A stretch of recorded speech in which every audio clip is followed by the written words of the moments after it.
Kalau imam tak cukup rakaat, nak ikut ke tidak?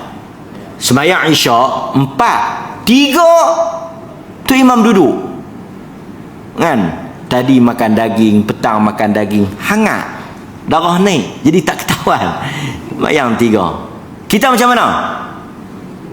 Kita bangkit. Bila tu imam tu duduk, 3 ni.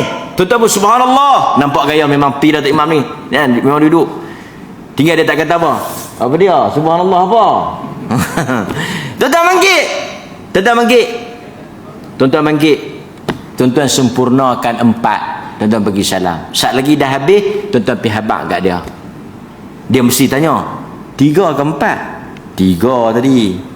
Dia bangkit seorang-seorang dia pergi tang tu, dia tambah lagi 1. Tapi tuan-tuan jangan pula duduk. Lepas tu dia beralih. Dia tanya kita, ni kita 3 ke 4? 3 tu imam. Lepas tu dah tu imam duduk, kut mana tahu Jibril habaq asak insya' tukar jadi 3. Saya ikut tu imam. Tu imam ni bukan 3. Tu imam tu mangkit pi tambah lagi kita mangkit pi tambah lagi 4.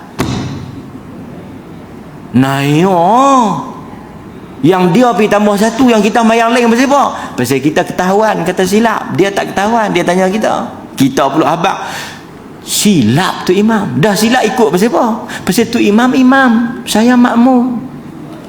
Dah, innama ju'ilal imam itu hanya pada benda yang betul. Boleh? Wallahu ta'ala a'lam.